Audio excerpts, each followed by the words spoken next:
In my last life, my wife, Sophia Hayes, told me she wanted a divorce because the one that got away was coming back to the States. She offered me $100 million as a settlement. I refused. I was thrown out of the Hayes family mansion. She slammed the divorce papers on my head. She threatened my parents and my sister's jobs. She even hired thugs to break both of my legs. I finally signed the papers, walking away with nothing.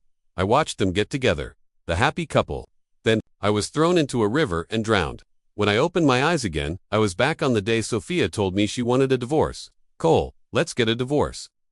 Ryan is flying back from Europe. In the living room of our villa, I watched Sophia slide a signed divorce agreement across the coffee table, a faint smile on her lips. I'll give you $100 million. It's more than enough for you to live on for the rest of your life. I signed the papers, tears welling in my eyes. I pushed the check back toward her while my mind was screaming, just sign the damn thing. I don't want to be here 1 second longer. Sophia's hand paused over the signature line. Her eyes darted around the room, but she saw nothing out of the ordinary. Just as she was about to sign, the voice echoed in her head again. What are you looking at? Stop wasting my time. I've got 10 dates lined up. 60 million in a high-yield savings account. 10 million each for mom, dad, and my sister. And the last 10 million, well, that's for having some fun. There were only 2 of us in the living room, and I hadn't opened my mouth. She was certain somehow that she was hearing my thoughts. But wasn't I supposed to be her pathetic, loyal lapdog? Why the sudden change? Or did I know something she didn't? Something that made me desperate to divorce her. Sophia suddenly cut off my train of thought. She was afraid if she heard any more, she'd beat me to a pulp. Give me all 3 copies of the agreement. I stared at her, dumbfounded. The check wasn't in my hand yet. Swallowing my pride, I handed the 3 copies back to her. This wasn't the first time Sophia had asked for a divorce. She tried 5 years ago, but her precious Ryan stood her up. We got as far as the divorce papers that time too, but I'd refused to sign. After that, her attitude toward me changed, growing even colder. 3 years ago, she brought it up again, claiming Ryan was finally coming home. It was the same story, the same scene. This time, she banished me from the master bedroom to the guest room down the hall. I was naive enough to think she was just throwing a tantrum. But for the next 2 years, I lived in that guest room, including today. This was the 3rd time. You only cry wolf so many times. But Sophia seemed determined to fall into the same trap for a 3rd time. I was tired. So tired. If it weren't for the $100 million severance package, I would have been long gone. But this time, I had agreed, and she was the one hesitating. I tested the waters. So, when should we go to the courthouse to finalize this? There's a mandatory 1-month waiting period.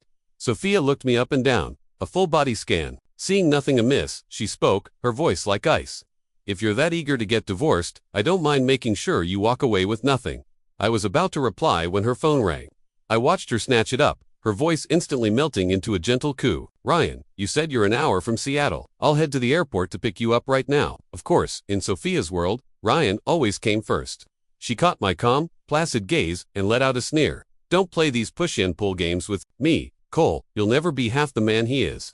Now, come with me to the airport.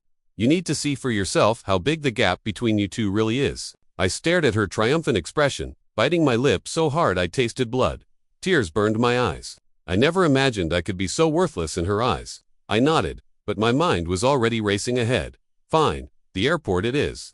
The sooner I can push those two together, the sooner I can grab my $100 million and run, get away from this toxic woman. There's a whole world of better prospects waiting for me. Hearing my thoughts, a flicker of surprise crossed Sophia's face, quickly replaced by a flash of rage.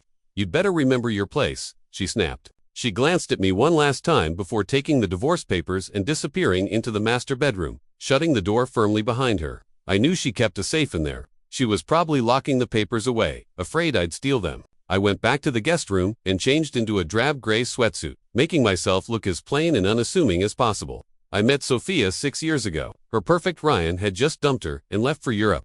I was delivering for Uber Eats. When I found her passed out cold outside a bar, out of a sense of justice, I took her home. One thing led to another. The next day, she tracked me down and dragged me to the courthouse to get married. Her parents were vehemently opposed, but Sophia shut them down single-handedly. For the first year, she tried to play the part of a wife. She even got my parents and sisters stable jobs. We never connected on a deeper level, but she did everything a wife was supposed to do. I was content. I thought that with enough effort, I could win her over, or at least win her parents' approval. Then, a year in, I overheard her on the phone. With Ryan, he was supposed to come back in a month. He never did, and somehow, Sophia decided it was my fault. She handed me divorce papers and offered me $50 million to walk away. but I was head over heels for her. Then my family pleaded with me, but I wouldn't listen. I truly believed my love could bridge the chasm between our worlds. I refused to sign. Her attitude toward me plummeted. Her face began to show open disgust and resentment. She cut off my allowance. 3 years ago, she got another call. Ryan was coming back. She demanded a divorce again. I refused again, and again, Ryan was a no-show. She blamed it all on me and kicked me out of her bedroom. We've been living separate lives ever since. She treated me like a servant, and I acted like a pathetic dog, waiting for her to have a change of heart. But this time, I had no doubt. Ryan was definitely coming back. On the drive to Seattle, Tacoma, Sophia kept trying to start a conversation. I deliberately kept my face a mask of cold indifference, cultivating an atmosphere of discord. In my last life, I'd spent 6 years trying to warm her heart, only to find out it was made of solid iron. All my efforts earned me was pain. She threatened my family she had my leg broken. She left me with nothing. She watched as I was thrown into a river to die. The memory was a knife twisting in my gut. Sophia, if I could do it all over again, I would have rather watched you get taken advantage of. That night, Sophia's hands jerked on the steering wheel. The car behind us swerved violently, the driver getting out, ready to yell. Then, seeing Sophia's face and the expensive car she was driving, he just muttered a few curses and drove off. Sophia, I've missed you so much. Ryan Crawford was beaming, pulling her into a tight, possessive hug. Pressed together like that, anyone would assume they were the couple. Unlike last time, I just stood a good distance away, a picture of indifference. I timed them. They held on for nearly 3 minutes. Finally, Ryan looked over at me. You must be Cole. I felt a surge of contempt, but kept my voice neutral. Irie man, I'm Cole. Sophia's, soon-to-be, a husband. I gestured between them. You two haven't seen each other in years. I bet you have a lot to talk about, right? I turned to Sophia. I just remembered my buddy Mark needed me for something. I'm going to take off. You two catch up. Go on, you two snakes. Get over with so you can't hurt anyone else. I'm made to leave to give them their space. Hearing the word snakes, Sophia's face flushed with anger. She spun on me. You think you're being so magnanimous, don't you? Trying to get my attention. Is that it? Cole, your little games are pathetic. I will divorce you, but not right now. Her words were a knife in my heart. It hurt. It really hurt. $100 million is on the table. I divorce you this very second. Sophia, I just see things clearly now. I'm not good enough for you, I said, my voice thick with false humility. Seeing Ryan, it just showed me how massive the gap between us really is. Sophia froze, stunned by my words. Ryan, standing beside her, had a flicker of smug satisfaction in his eyes. He clapped me on the shoulder. Hey, don't sell yourself short, Cole. You got a lot of room for growth. Don't waste your breath on him. Sophia snapped, grabbing my arm and practically throwing me into the passenger seat of her car. She turned back to Ryan. Ryan, I'll take you home first. I stared at her, completely baffled. I couldn't figure her out. Before, she could barely stand to look at me. She probably wouldn't have noticed if I dropped dead at her feet. On the way, Ryan chattered on about his exciting life in Europe. I just tuned out, trying to solve the puzzle of Sophia's behavior. Finally, I came to a single logical conclusion. Sophia must have hit her head on something hard. The car screeched to a halt. Sophia slammed on the brakes, pulling over to the side of the road. She pointed a finger at me. Get out. Ryan's face flashed with triumph, but he feigned concern. Sophia, come on. I'm sure Cole didn't mean anything by it. Let him off the hook this one time. Sophia's gaze was sharp as a razor. You don't have to defend him. He brought this on himself. I felt confusion, but inside I was ecstatic. Done. With the actor perfect. Just throw the $100 million check at me and I'll be on my way. $100 million. I, Cole Peterson, will be a bona fide tycoon. I got out of the car without a second's hesitation and watched her speed away. The first thing I did was call my best friend, Marco, my man. Come pick me up. Tonight, I'm taking you to the Velvet Rose. The works. That night, Mark and I showed up at the Velvet Rose on time. I wasn't met by 10 dancers, but by the one person I wanted to see least in the world. Mark took one look and bolted. I tried to speak, but the words wouldn't come out. 10 dates. Cole, just how desperate are you? She grabbed me by the collar of my shirt and dragged me out of the Velvet Rose. I closed my eyes and feigned agony.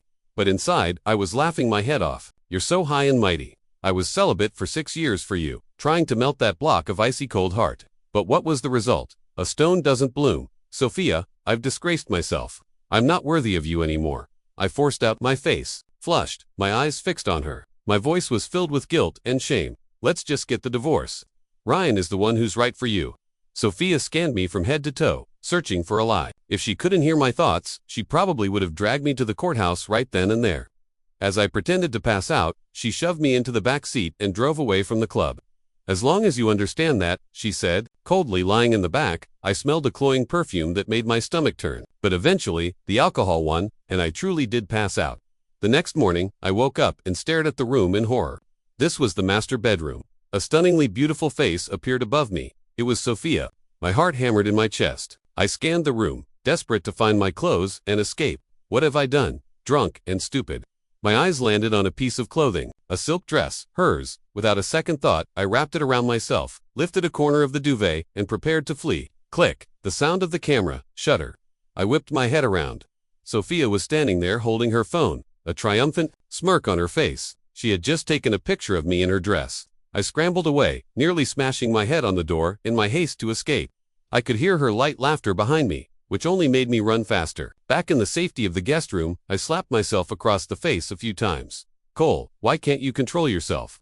You were so close. A few more days, and you'd have been divorced with $100 million. And now you've handed all the power right back to her." As I was trying to figure out how to salvage the situation, I heard Sophia's voice from outside the door. "Get dressed. Come out for breakfast. Then you're coming to the office with me." I was speechless, but I mumbled my agreement. On the way, we both tacitly avoided any mention of last night. As we walked into the office building, I held the door for Sophia, hearing the whispers of her employees around us. "Did you see that? Cole was with Ms. Hayes. You think last night they know? Way. Ms. Hayes has been waiting for Mr. Crawford for 6 years. Now that he's back, Cole's probably going to be kicked to the curb any day now. I give it 3 months." 1 month, Sophia's expression grew colder, but I didn't care. I'd heard this kind of talk a dozen times before. I was numb to it. "Just wait until I get my 100 million. I'll make a point to stroll past this office every single day. You all look down on me now. Soon you'll be craning your necks to look up at me." A dark cloud seemed to form over Sophia's head, but I could have sworn I saw a flicker of something smug in her eyes. She had me escort her to her office, then told her assistant, Chloe, to schedule an emergency meeting. I received a notification, too. I walked into the conference room. Every seat was filled except for the one to Sophia's left at the head of the table. As I entered, 24 pairs of eyes turned to stare at me. Ryan Crawford looked particularly surprised when Sophia pointed to the empty chair beside her, telling me to sit. The meeting confirmed it. Ryan was the new company vice president and head of the design department, and I, through some special consideration from Sophia, was promoted to team lead. I couldn't have cared less. At this point, the only thing that could get my attention was a 9-figure bank transfer. Everything else was just noise. After all, I'd gone from an Uber Eats driver to a guy in a marketing department just for the health insurance. She'd made it clear from the beginning that our relationship was a transaction, a performance for Ryan's benefit designed to make him jealous and win him back. It was mutually beneficial, so I hadn't objected, but now I regretted it deeply. My entire life was in her hands. Before the meeting ended, Ryan unveiled a new proposal, Elian Terraces. An architectural rendering appeared on the screen. It depicted a series of high-rise villas, 12 to 18 stories tall. Each floor featured a massive balcony, a miniature private garden. You could plant trees, flowers, even raise small animals up there. "Mr. Crawford, this design is genius. It's practically a paradise in the sky." "Absolutely. If we build this, it'll be the pinnacle of luxury green living." I listened with half an ear, my mind drifting back to the things Ryan had said to me right before I died in my previous life. What is this garbage, Elian Terraces? What a joke. This is the project that bankrupts the Hayes family. The project never gets finished, and the company goes under. Sophia shot a long, meaningful look at me, her eyes devoid of warmth. She couldn't bring herself to trust Ryan completely, but she was clearly captivated by the project. If it succeeded, the Hayes family fortune would reach a new level. Suddenly, Sophia turned to me. "Cole, what do you think of this project?" I froze for a second, then looked at Ryan. I saw the nervousness in his eyes and decided to drop a bomb. I slammed my hand on the table. "This is absolute. The room went silent. If this was such a brilliant idea, don't you think every major architectural firm in the country, hell, the world, would have already built it? Why would we be the first? Go on, argue with me. Defend your precious project. Then Sophia will feel sorry for you, and we can finally get this divorce over with." Sophia's head snapped toward Ryan. He shot to his feet, pointing a finger at me, his face red with fury. "Cole, you're in marketing? What do you know about architecture?" he sputtered. "This design was approved by my professors and vetted by industry experts. The patent is pending." "Sophia, don't listen to his nonsense. I'll stake my career on it. If this project fails, I'll resign on the spot." Sophia looked at me. I looked at Ryan. No one said a word. Finally, she set the proposal. Aside, saying she'd think about it. 3 days later, Sophia decided to move forward with the project. And then the project proposal was leaked. I became the #1 suspect. Cole, you were the only one who went into the president's office during that time. It must have been you, a damn delivery boy. He probably just wanted to sell the plans for some quick cash. You'd better confess, or we're calling the cops and having you thrown in jail. Sophia stared at me. Ryan wore an expression of poorly concealed glee. I stared at her assistant, Chloe. I held her gaze until she couldn't look me in the eye anymore. Then I spoke slowly. If I'm not mistaken, it was Chloe. She's the mole. She's been feeding information to Ryan this whole time. Her family has ties to his. The goal has always been to swallow the Hayes Corporation whole. Once I get my 100 million, poor Sophia is going to run this company straight into the ground. What a shame. Is that so? I seem to recall 2 other people had access to the president's office. Chloe suddenly looked panicked, her body trembling slightly. Kevin, another assistant, stepped forward, pointing at me. Ms. Hayes, besides Cole, no one else entered your office during that period. If she wasn't careful, she really would lose the company, just as my inner voice predicted. This matter is closed. If there's nothing else, everyone get back to work, she announced. Cole, come with me. You have a lot to answer for. I followed her out of the conference room and out of the company building entirely. She stopped on the sidewalk and looked at me, her expression a complex mix of emotions. Cole, are you really this desperate for a divorce? I didn't answer. In my last life, you threw me out of your house. You used my family to threaten me. You had my leg broken. You left me with nothing but the clothes on my back. What use do I have for a woman like you? After we divorce, it'll be perfect for you and Ryan. We're worlds apart, I said after a long pause, my voice flat. I'm just a delivery guy. I was never good enough for a CEO like you. But Cole, we've been married for 6 years. I don't want to just throw that away, she said, her voice softer than I'd heard it in years. I know I haven't been able to let go of Ryan, but I've been thinking clearly lately. You're the one who's right for me. I knew what she was really saying. After spending more time with Ryan, she was starting to see he wasn't the perfect man she'd built up in her head. But something was wrong. The timeline was off. She wasn't supposed to have this revelation yet. You don't have to explain anything to me, I said. We've already signed the papers. All that's left is a trip to the courthouse.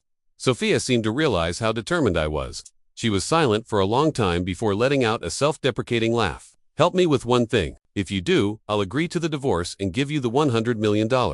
How about it? I thought for a moment and agreed. Anything to get the divorce finalized. In that case, let's go get dinner first. We can talk about the details over the meal. We hadn't eaten a meal out together in over 3 years.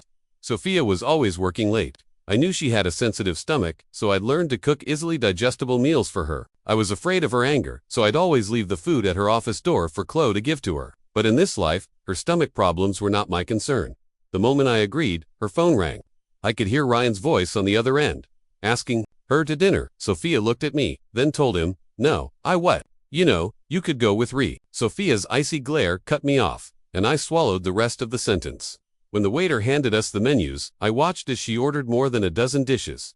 All of them were seafood. And I'm allergic to seafood. As I sat there without touching a single bite, she finally seemed to remember. You're allergic to seafood. Why didn't you tell me? I was beyond words. I had told her. She just never bothered to remember. Leaving the restaurant, my mood was heavy. The favor Sophia wanted was simple. She wanted me to find proof of Ryan's crimes. Before I died in my last life, Ryan had gloatingly confessed everything to me. But most of those crimes hadn't happened yet in this timeline. I needed someone to watch him. I could understand why she came to me. I was a small target. Ryan would never see me as a threat. But who could I ask? Just then, my phone rang. It was Mark. Cole, you got to get over here, man. Our buddy Gator won $2 million in the lottery. A plan clicked into place. Marco, listen to me. You need to keep Gator there for 20 minutes, whatever it takes, and get his phone away from him. After hanging up, I turned to Sophia. Can you give me a ride to the Sunset Commerce Center? It's urgent. Sophia looked surprised but nodded. Let's go. The usual 20-minute drive took less than 15. The moment I got out of the car, a figure charged at me. Behind him, another man was yelling, Cole, stop him. Stop Gator. I reacted instantly, grabbing the knife from the charging man's hand and pinning his arms behind his back. Mark ran up and helped me wrestle our friend Gator under control. Gator's eyes were bloodshot and he was screaming, let me go. I'm going to kill that scammer. I've got nothing left. My house, my job, it's all gone. I looked at Mark, who quickly filled me in. Gator, upon learning he'd won the lottery, had immediately tried to buy a house with cash. He put down a $500,000 deposit with the remaining $1.5 million due in 3 days. The whole thing was a scam, and now he was out the entire deposit. Gator, calm down, Mark pleaded. You're not just living for yourself anymore. You have your mom, your wife, your son. We can help you through this. Cole and I are your best friends.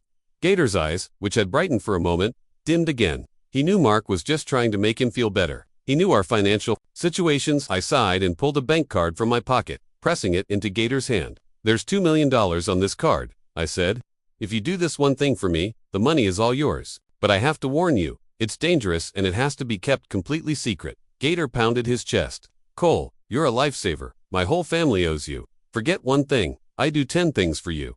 Hearing that, I didn't hesitate. I told him I needed him to tail Ryan Crawford to find any way possible to get evidence of his criminal activities. Gator's expression grew serious. Ryan was a big shot, but with my foreknowledge to guide him, he agreed without hesitation.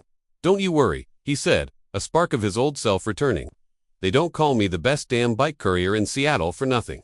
Tailing people is my specialty. After getting Gator settled, I realized Sophia had been waiting the whole time. She saw me and walked over quickly. Cole, now that that's settled, come home with me. I thought she meant the villa, but she drove me to the old Hayes family estate. I'd only been to this mansion twice in 6 years. The first time was before our wedding, when my parents came to discuss the arrangements. The second was right after. For the customary post-wedding visit, Io was kicked out almost immediately and had never been back since. Sophia, I should probably just go back, I said. I was planning to take the money and run. The last thing I wanted was to face her parents. Sophia shook her head, grabbing my hand. Her grip was firm.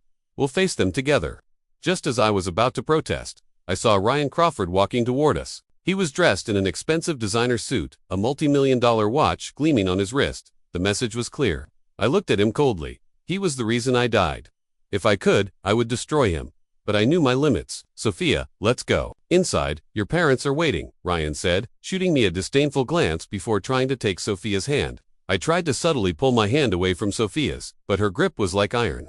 You're my husband, Cole. Stop trying to run away. I looked at Ryan. The threat in his eyes was unmistakable, a burning hatred directed squarely at me. Sophia frowned slightly, but didn't say anything. The dinner began.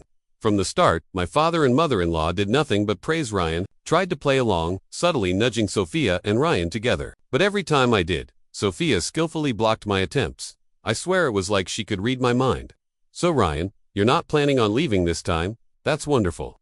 You and our Sophia should spend more time together. My mother, Kude, looking at him the way a woman looks at her ideal son-in-law. He's the VP at the company now. Dear, they'll have plenty of opportunities to connect. Don't you worry, my father-in-law added. I sneered internally. Just wait until Ryan guts this family and takes everything you have. Let's see if you're still smiling then. Bunch of snobs. The Hay family deserves to fall. A sharp pain shot through my thigh. Sophia had kicked me under the table. She turned and shot me a venomous look, then started piling food onto my plate until it was overflowing. As soon as dinner ended, Ryan offered to drive Sophia home, a look of absolute certainty on his face. I caught his triumphant smirk. I knew this whole dinner was orchestrated by her parents to push them together. After years of Sophia openly pining for Ryan and despising me, they saw their chance to forge a powerful alliance with the Crawford family. Unfortunately for them, Sophia refused. She took my hand. My husband and I are staying here tonight. Sophia, don't be ridiculous, her mother snapped. Her father chimed in. That boy may have saved you once, but you've been married to him for years. That debt has been repaid. Can't you see Ryan still has feelings for you? This is the chance you've been waiting for. I watched their performance silently. My mind focused on how to get my $100 million payout. But Sophia's next words completely floored me. Mom, Dad, I'm pregnant. What? But you, to have been sleeping in separate rooms. Her mother's voice rose, desperate for confirmation. Her father was even more incensed, turning on me with a stream of curses. I was about to explain, but Sophia shot me a look that screamed $100 million, and I was forced to stay silent. Finally, her parents accepted the new reality. For the first time ever, they invited me to spend the night at the family estate. Later that night, Sophia came to my room, but I firmly refused her advances. A month later, the Alliance Terraces project, officially, launched, and Ryan began to make his move. The evidence from Gator was damning. Ryan was meeting secretly with rival banks and the Miller family, a competitor. Sophia finally realized what was happening, but it was too late. Ryan had already signed a series of binding contracts, and the company's CFO had wired the money. If they backed out now, the company's cash flow would be completely severed. Even I was shocked. I hadn't realized Ryan had managed to buy the chief financial officer. Just as Sophia was scrambling for a solution, Ryan appeared at her office. Flanked by Chloe and Kevin, "Sophia, I know you've been investigating me," he said coolly, "but what does it matter? The Hayes Corporation's cash flow is gone. The banks won't give you a loan. Your only option is to hand the company over to me. Otherwise, it's not just you who will suffer. You won't be able to protect your parents or even precious Cole."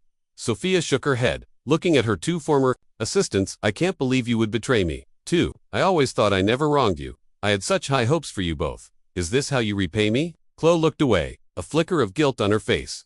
But Kevin grabbed her hand and sneered. "Is that so, Ms. Hayes? I hate people like you who say one thing and do another. We don't care about your high hopes. Remember, when you were heartbroken and you made a rule that no one in the office could date? You said you'd fire any couple you found. Chloe and I were already engaged. Then, you held us back for 6 years." Listening to this melodrama from the next room, I felt a twinge of pity, but it was clear neither of them had been willing to give up their high-paying jobs.